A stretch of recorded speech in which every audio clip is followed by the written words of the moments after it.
नमस्ते, प्रणाम। मैं रीता मौर्य। मैं अपने YouTube चैनल पे आप सभी का स्वागत करती हूँ। आज मैं आप लोगों के बीच एक प्यारा सा बेटी विवाह गीत लेकर के आई हूँ। आप लोगों को अच्छा लगे तो हमारी वीडियो को लाइक करिए, चैनल को सब्सक्राइब करिए, फुल वॉच करिए, प्यारा सा कमेंट करिए। कहवा के सुगना मंदिर चढ़ी बैठे, मंदिर चढ़ी बैठे।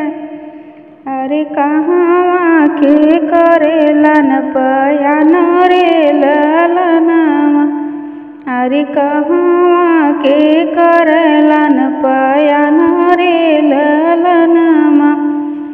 अयोध्या के सुगना मंदिर चढ़ी बैठे, मंदिर चढ़ी बैठे।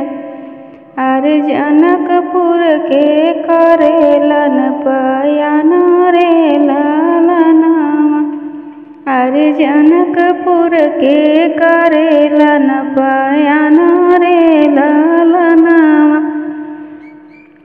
जाई के सुगना जनकपुर बैठे, जनकपुर बैठ। अरे सीता के नमवा बोलबै रे ललनवा, अरे सीता के नमवा बोलबै रे ललनवा।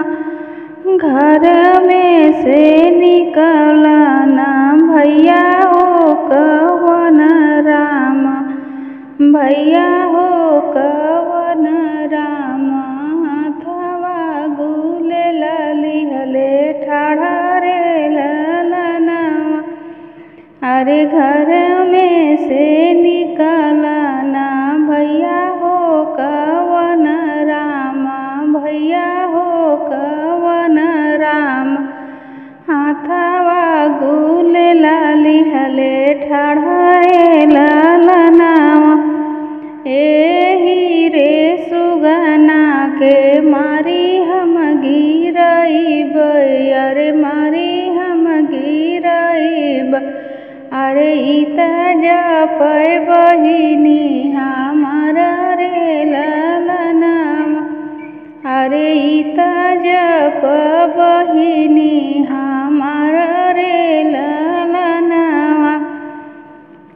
घर में से निकलनी बहिनी सुंदर बहिनी, बहिनी सुंदर बहिनी। सुना भैया बचन हमार रे ललनवा, अरे घर में से निकलनी बहिनी सुंदर बहिनी, बहिनी सुंदर बहिनी।